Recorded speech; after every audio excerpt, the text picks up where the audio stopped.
Indonesia darurat narkoba. Itu bukan isapan jempol.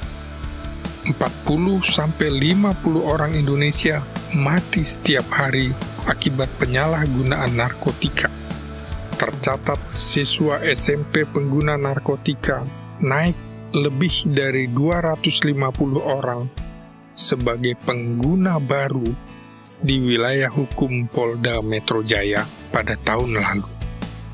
Prevalensi tahun 2015 2,8% atau 5,1 juta jiwa penduduk Indonesia usia 10 hingga 59 tahun menggunakan narkotika. Jumlah sesungguhnya bisa 10 kali lipat dari yang terdata. Akibatnya negara mengalami kerugian mencapai 50 triliun rupiah per tahun. Bagaimana sesungguhnya penderitaan yang dialami para korban sebagai pecandu narkotika? Berikut pengakuan mereka. Saat ini saya mendapatkan bonus dari drug saya. Saya mendapatkan SIV dan istri saya jadi positif gara-gara saya. Papa akuin bahwa udah banyak waktu yang tersia-siain, kebersamaan yang nggak ada. Ya walaupun kondisi saat ini seperti ini, ya sebenarnya kalau Wawan mau tahu, keinginan terbesar Papa adalah Papa ingin bawa Wawan balik lagi. Jenuh ya dengan narkoba, itu dia. Sampai saya akhirnya nikah nggak jadi gara-gara narkoba. Narkoba dan bandar ini gue jadi begini, hancurin hidup gue. Kadang-kadang suka mikir gitu, dibilang malu atau karena sebenarnya banyak pengalaman juga di situ gitu, lagi di alam penagihan itu kan ketemu teman-teman, ada di jalan. Tapi yang sempat benar-benar yang nyakitin tuh itu banyak teman-teman yang meninggal karena status dia nggak tahu status HIV positif atau overdosis, dan di saya pun juga terdapat virus itu juga. Itu yang sebetulnya sampai sekarang kadang-kadang masih suka juga tidak terima gitu. Gara-gara narkoba gue cerai, anak gue meninggal, divonis sama dokter ada HIV.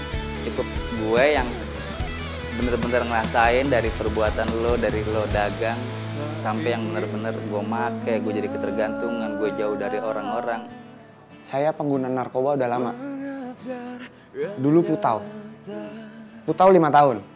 Saya setuju gembong narkoba dihukum mati. Saya setuju presiden tidak memberikan gerasi pada gembong-gembong narkoba. Saya senang udah ada yang ditembak-tembakin. Saya nggak mau garis keturunan saya nantinya juga pakai narkoba, Pak. Karena kalau mereka bisa make, saya nggak nyalahin mereka. Gampang dapatnya. Toh hukumnya juga tidak membuat itu menjadi jerah. Pesennya, tolong basmi dari akarnya. Lalu apa yang dialami keluarganya? Apa yang mereka inginkan itu seolah-olah udahlah kita kasih aja supaya supaya kita juga tidak menjadi susah. Pada intinya semua elemen masyarakat, baik pemerintah ataupun masyarakat, itu harus kerjasama.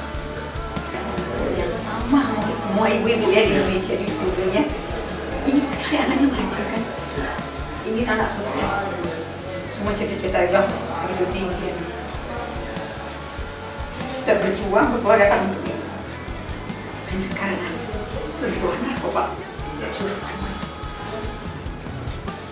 Yang saya rasakan, masa depan hancur, rumah tangga kacau, pendidikan apalagi. Kemudian juga bagaimana diskriminasi yang dilakukan oleh masyarakat, oleh pemerintah, oleh tempat di mana-mana mereka boleh berkarya, tetapi karena mereka adalah ODA, itu semua terputus. Ini adalah dampak yang kami rasakan sebagai keluarga. Bagaimana kami juga jadi harus terus mengayomi mereka, karena there is no place buat mereka. Cukup kan, tapi kemudian kami menyadari bahwa ini pengalaman yang harus disampaikan kepada orang lain. Sebab banyak sekali keluarga-keluarga yang sebenarnya putra putrinya memakai, namun karena tadi mereka itu malu karena image dan sebagainya, mereka diam.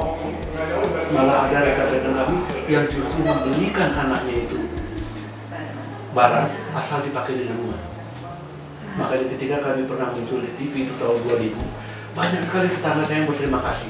Yang tadinya saya malu, tapi mereka berterima kasih. Pak Wayan syukur deh Pak Wayan membicarakan itu. Memang keadaan kita udah gawat. Anak saya kena semua. Bagaimana pula pembimbing merehabilitasi para pecandu di panti rehabilitasi sosial? Nah, seorang peksos ini harus bisa memberikan way out ya, jalan keluarnya pada saat gitu loh dia menceritakan isu atau masalah-masalah dia. Nah, inilah seorang peksos ini memang harus benar-benar artinya dia bisa menjiwai dan mendalami gitu loh. Begitu banyak kerugian dari sisi psikologis, biologis, sosial, kultural, ekonomi, bahkan spiritual. Satu kata untuk itu, narkoba biadab. Ya, kini Indonesia telah bersikap. Pengedar dan bandar narkotika adalah musuh bangsa dan negara. Inilah perang kita saat ini. Inilah alasan mengapa Indonesia dalam keadaan darurat narkoba.